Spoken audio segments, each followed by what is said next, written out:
बघा मी खरं वांगी अशी टाकलेले ती चिरून असे. बघा अशा टाईपची वांगी चिरायची असे, म्हणजे खायला मस्त लागते ते. आता हे पाण्यात ठेवायचे, ते मीठ टाकलेलं आहे मी पाण्यात, त्यामुळं काळी पडत नाही ते. आता हे बाजूला ठेवून देऊया. बघा त्यासाठी वाटण करणार आहे.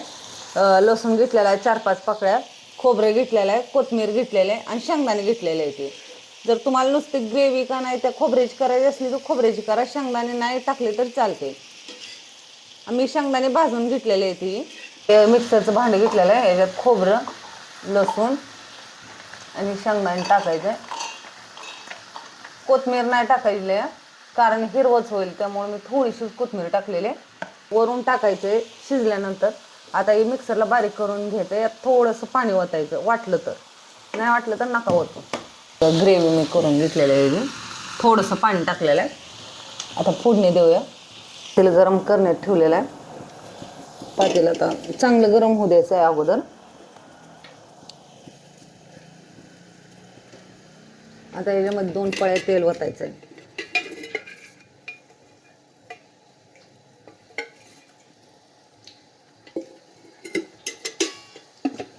तेल चांगलं असं गरम होऊ द्यायचं. थोडंसं जिरं टाकायचं अर्धा चमचा. चांगलं फुलू द्यायचं आहे. तर नाहीतर काय नाही फुललं ना असं दाताखाली लागते ते कच्चं, त्यामुळं चांगलं फुलू द्यायचं. बघा चांगलं फुललेलं आहे. आता याच्यात ही ग्रेव्ही केलेली आहे ना, ही टाकून घेऊया.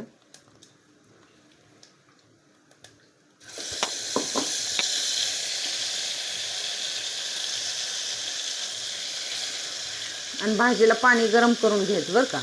मी गरम करून घेतलेलं आहे भाजीला पाणी.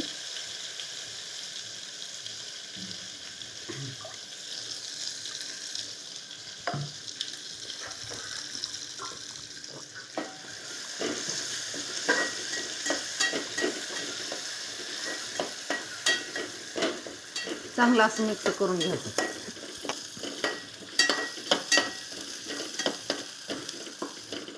भाजीला पाणी गरम करून घेतलं ना म्हणजे चांगली अशी तरी येते, त्यामुळे भाजीला पाणी गरमच करून घ्यायचं.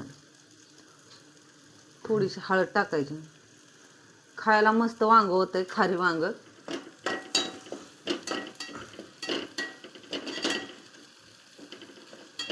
मग मसाला चांगला असा परतलेला आहे.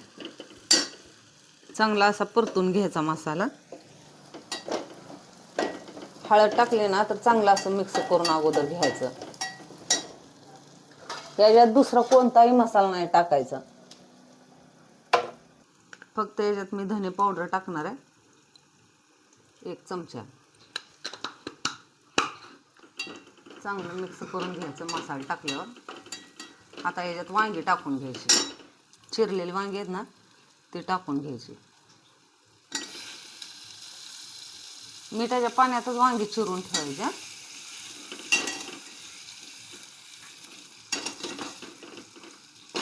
चांगलं असं परतून घ्यायची वांगी टाकल्यावर. ह्याच्यात मी सगळी वांगी ह्याच्यात टाकून घेतलेली आहे. ते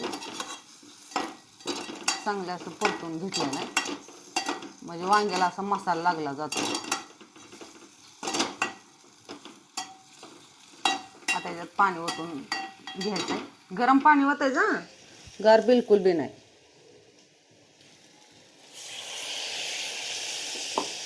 तुम्हाला जेवढी भाजी हवी आहे ना तेवढं तुम्ही पाणी ह्याच्यात ओतू शकता. मी गरम केलेलं होतं पाणी.